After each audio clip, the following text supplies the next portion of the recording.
be three significant changes. The first one will be the positive increase on infrastructure spending, because in second half 2016, they provided 1.6 trillion funding for the economy to build infrastructure. So infrastructure growth is very strong, like 18 to 20% growth a year in China. Second thing is we have very strong property sales in 2016. On a national basis, transaction went up by 40 to 50% as a whole. So that will have a significant impact on the the GFA start and also on the property investment this year. And finally is the improvement in the PPI. We recorded consecutively negative growth on PPI for the past 5 years. It bottomed in the fourth quarter of 2016, and we are going to see a high single-digit growth this year. So that will be quite positive for the earnings, corporate earnings going forward.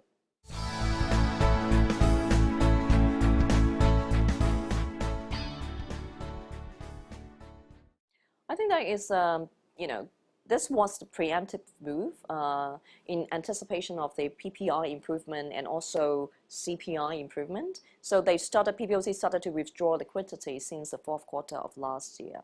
We don't think, the funding cost in China will go up significantly. In fact, we think, the rising interest rate environment, especially on the long end of the bond yield, will be positive for the insurance sectors as a whole, because the investment income will see a very big improvement versus last year.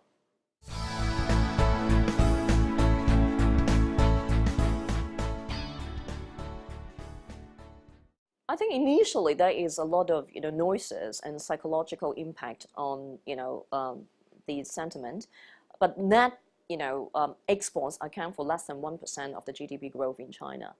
And also companies that are export related account for a very small portion of the index. So we don't think the actual impact will be that big going forward.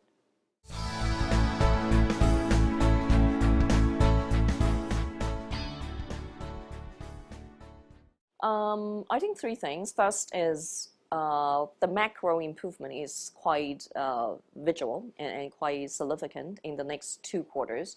Second, because of the PPI improvement, we will see quite a bit of upgrades on the corporate earnings. So corporate earnings bottomed last year. And finally, because of the Stock Connect that was announced in September last year, they allow all the institutions like the insurance company and the banks to invest in Hong Kong through the Stock Connect. And if you look at the valuation of the two markets, Hong Kong, still 1/3 of the company, they're trading below 10 times PE, below 1 times price to book, with more than 20% earnings growth, for 40% of the market. So we think the valuation and the growth profile is very attractive to the local investors.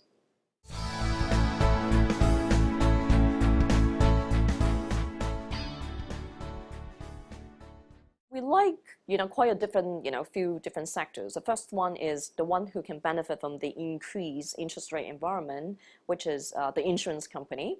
And second, we like, because infrastructure will continue to be quite strong and drive the recovery in the macro environment. So we like the commodities and machinery.